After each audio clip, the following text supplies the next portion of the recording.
সমস্ত উপহার আমি তাকে ফেরত দিয়েছি, শুধুমাত্র রেখেছি ধর্মীয় মূল্যবোধের জায়গা থেকে নামাজ পড়ার পোশাক, আল কুরআন, জায়নামাজ। আমার যে বিয়ের আংটি সেটাও আমি তাকে ফেরত দিয়েছি এবং আমি যে জিনিসগুলো রেখেছি সমমূল্যের টাকা আমি তাকে ফেরত দিয়েছি।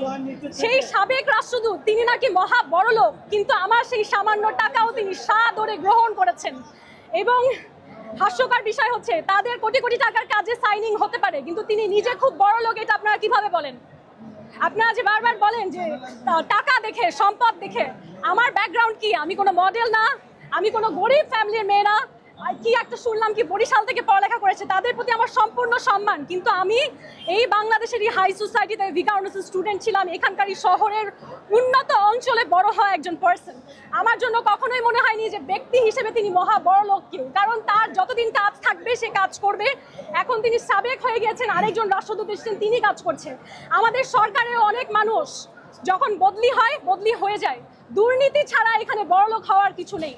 কাজের জায়গায় স্যালারি অনুযায়ী এটা এমন মহামারী কিছু না, এমন বিশাল অবাক করা কিছু নয়। হ্যাঁ, এবং বাংলাদেশেরও রাষ্ট্রদূত রয়েছে সৌদি আরবেতে, এই রাষ্ট্রদূত মানে সৌদির রাজা না। এবং আপনার যেটা প্রশ্ন, উপহার কেন নিয়েছিলাম, যখন নিয়েছিলাম তখনও সব কিছু নেইনি, আমাকে প্রচুর পরিমাণে দামি উপহার তিনি পাঠিয়েছেন, পররাষ্ট্র মন্ত্রণালয়ের মাধ্যমে পাঠিয়েছেন। আমার প্রশ্ন, বাংলাদেশের ফরেন মিনিস্ট্রি এতটা নতজানু কেমন করে হয় যে একজন বিদেশি রাষ্ট্রদূতের উপহার তারা ডেলিভারি বয়ের মতন কাজ করে? তাদের কাজ তো হওয়ার কথা ছিল বাংলাদেশের উন্নতির জন্য কাজ করা, আমাদের ভাবমূর্তি রক্ষা করা। কেমন করে বাংলাদেশের ফরেন মিনিস্ট্রি ডেলিভারি ম্যান হয়ে গেল?